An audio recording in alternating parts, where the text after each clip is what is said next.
Wrong is definitely being a little hyperbolic here, but I do think I found an interaction with Vivi that takes him to the absolute next level that no one else is talking about. So click on that whatnot link, get your free $15, get 10% off all of your Tolarian library proxies whenever you use code DT for D, and then let's get right into it. First of all, Vivi is already known as one of the most broken cards we're getting from the Final Fantasy set. For 3 CMC, you get this broken wizard that has the ability to add X mana in any combination of colors to your mana pool, where X is Vivi's power. Then he has this broken ability. Whenever you cast a non-creature spell, you get to put a 1/1 counter on Vivi, and then he deals 1 damage to each opponent. Now, we already know that Vivi is absolutely broken with curiosity effects, but that's not going to be the interaction we're talking about today. I did want to mention the fact, though, that every time we cast a non-creature spell, if Vivi is enchanted with a curiosity effect, we're drawing up to 3 cards. What happens here is we end up with unlimited cards, but not enough mana. Yes, Vivi has a broken mana ability that adds a ton of mana to our mana pool, but that's after we put in the hard work of casting spell after spell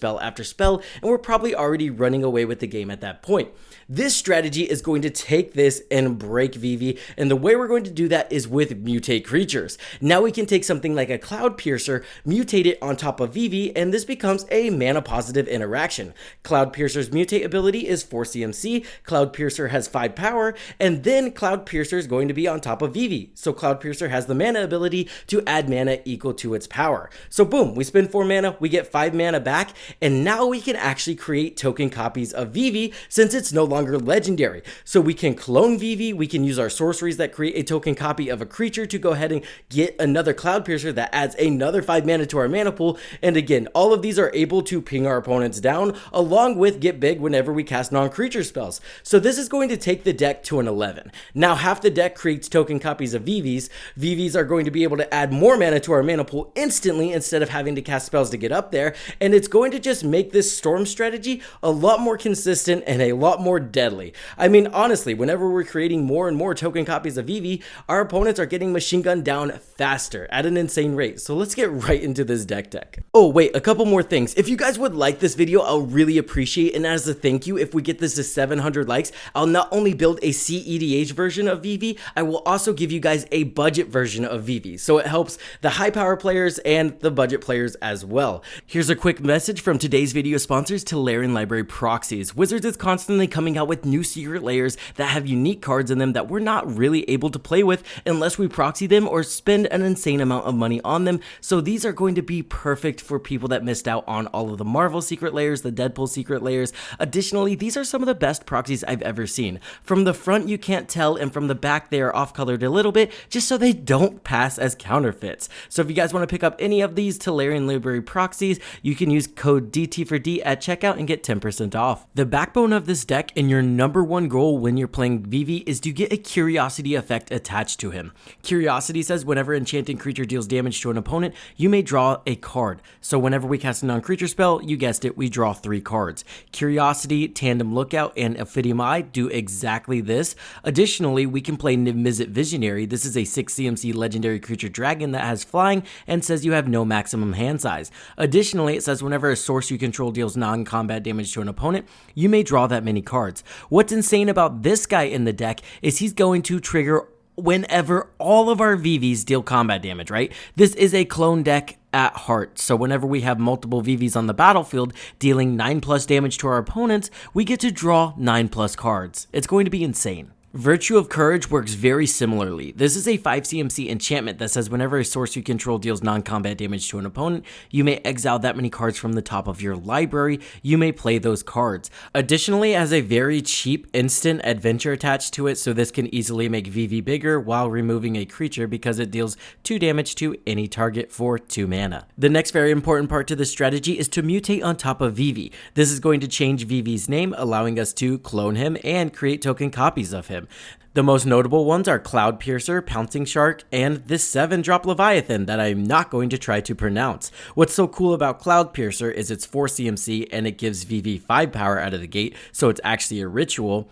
Pouncing Shark is 4 CMC to mutate, and he's a 4/3, but just being able to go ahead and create a token copy of Vivi and instantly be able to get a clone that can add 4 mana to our mana pool is massive.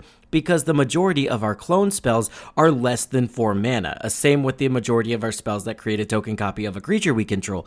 The majority of them less than 4 mana. This means we're able to go mana positive while creating additional token copies of Vivi and allowing us to storm off while machine gunning down the entire table. The 7-drop Leviathan is 6 mana to mutate, so again, this is kind of like a ritual that instantly gives you more mana. Yes, it's 6 to mutate, but getting 6 mana is not hard in this deck at all. And then once we do mutate on top of Vivi with this guy, every time we create a token copy of him, again, we can instantly add 7 mana to our mana pool. Absolutely insane. Additionally, they all have some added utility. Cloud Piercer allows us to draw and discard a card whenever we mutate with it. Pouncing Shark says whenever this creature mutates, you may return target creature an opponent controls to its owner's hand. And then the Leviathan is able to tap creatures down and put stun counters on them. We're also running 4 other mutate cards that aren't as impactful, but they're pretty solid. Dreamtail Heron is super cool because it's a 3/4. This is going to allow us to break even with all of our clone spells. In some cases, it can give us additional mana. And then it says whenever this creature mutates, you get to draw a card. It also gives them flying, and again, Vivi gets massive, so hitting someone after a massive storm turn can just win us the game as well. Lord Drakus is actually amazing here. This mutates for 2 mana, and it's a 2/3. So again, this doesn't add mana to our mana pool, but it does break even, and it breaks even with a lot of our clone spells as well. It also has a super useful ability for this deck that says whenever this creature mutates, return target instant and sorcery card from your graveyard to your hand. So this guy's super useful even if we already have a mutate creature on Vivi. We can mutate onto him, and this is going to trigger all of our other mutate abilities, and then we get to grab any instant and sorcery card from our graveyard, notably probably one that creates a token copy of a creature. Sea Dasher Octopus has mutate for 2. It's going to turn Vivi into a 2/2, and it says whenever this creature does combat damage to a player, you get to draw a card. Notably, 2 seems to be solid here, and this does break even, so why not? Porky Parrot nets even as well, since this is 3 to mutate, and then you can tap it, and this creature deals X damage to any target, where X is the times this creature has mutated. Not very useful, but the fact that this is 3 to mutate and it turns Vivi into a 3/4 is very useful, so that's what we're looking for. Once you have your Curiosity effect and you mutated onto Vivi, you are ready to win the game with your token copy effects. Molten Duplication, Electro Duplicate, Twin Flame, Heat Shimmer, all very useful cards that essentially allow you to choose a creature and create a token copy of it. Notably, one of my favorites is Electro Duplicate. This one has flashback. It says create a token copy that's a target creature you control except it has haste.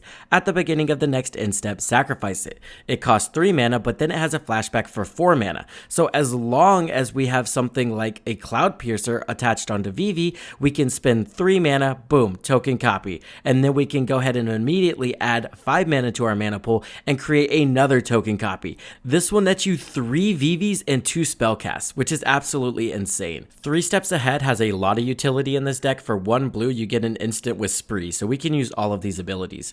For an additional 1 and 1 blue, we can counter target spell. For an additional 3, we can create a token copy that's of an artifact or creature we control. And then for an additional 2, we can draw 2 cards and then discard a card.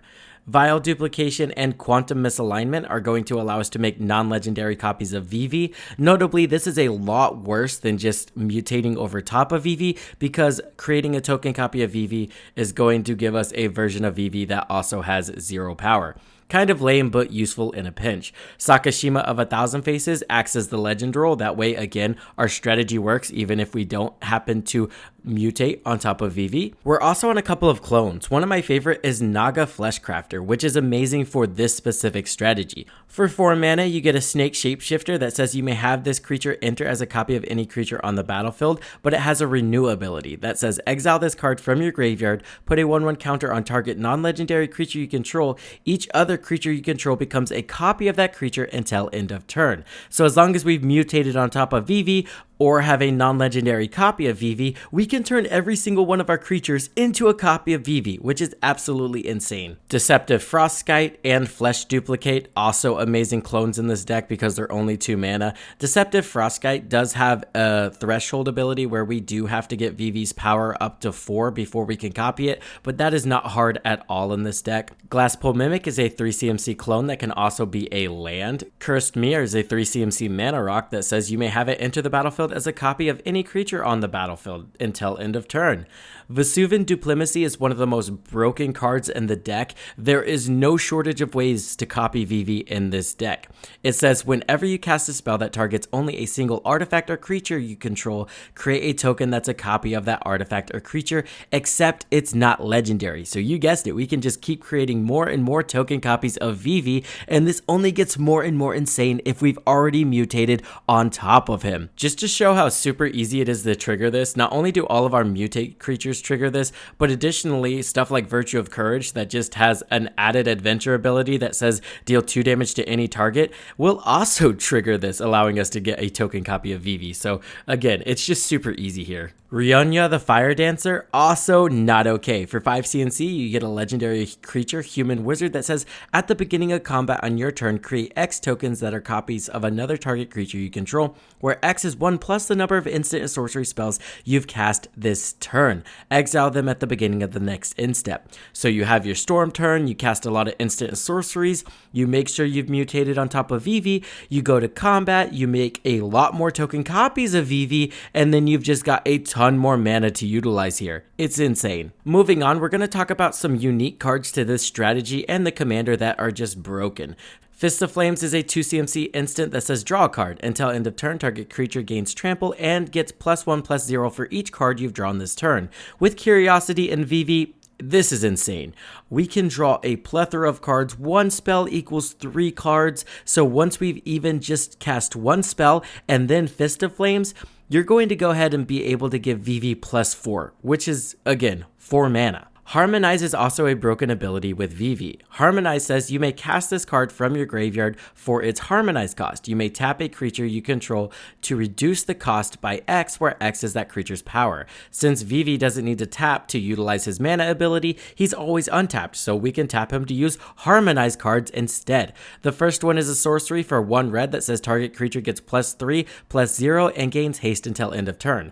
The way this works is you go ahead, cast this, you target Vivi, Vivi gets +3 and then gets a +1/+1 counter, and then you can harmonize it for 4 in a red, but it's really just going to be another red because Vivi already has 4 power. So all we have to do is tap Vivi, use 2 red, and Vivi's going to get 2 1/1 counters and +6 attack, which is going to add 8 mana to our mana pool. Not okay. Winter Night Story says draw 3 cards, then discard 2 cards unless you discard a creature card, and then it has Harmonize for 5 mana, 4 generic and a blue. Kind of the same scenario here, but we're getting card advantage instead. Will of the Jeskai is going to be broken in these new Storm strategies, and it's a new card, so I just wanted to read it for you guys. For 3 generic and 1 red, you get a sorcery that says choose 1. If you control your commander as you cast a spell, you may choose both instead. Each player may discard their hand and draw 5 cards.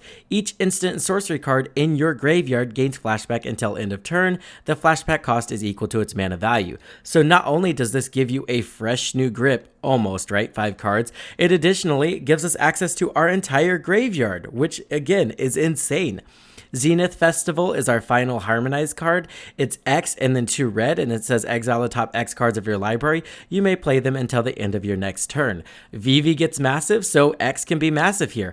Also, just casting it for 3 mana, exiling the top 1, and then utilizing the Harmonize ability is going to be broken because the Harmonize cost is also X and 2 red. So you can tap Vivi, and as long as Vivi has like 9 power, we're going to get to see 9 cards. Not okay. Starn is also going to see an include in this deck. It's a 3 CMC legendary creature Tyranid human with Ward 2 and says whenever another sorcery control deals exactly 1 damage to a permanent or player, Starn deals an additional 2 damage to that permanent or player. So now every time we ping our opponents, they're getting pinged for 3 instead of just 1. This can end the game incredibly quickly. With just 2 Vivis on the battlefield, they're dealing 6 damage per spell. 3 Vivis, 9 damage per spell. It gets out of control very quickly. Harmonic Prodigy is also too good not to see play here. It's 2 CMC, it's a human wizard, and it says if an ability of a shaman or another wizard you control triggers, that ability triggers an additional time.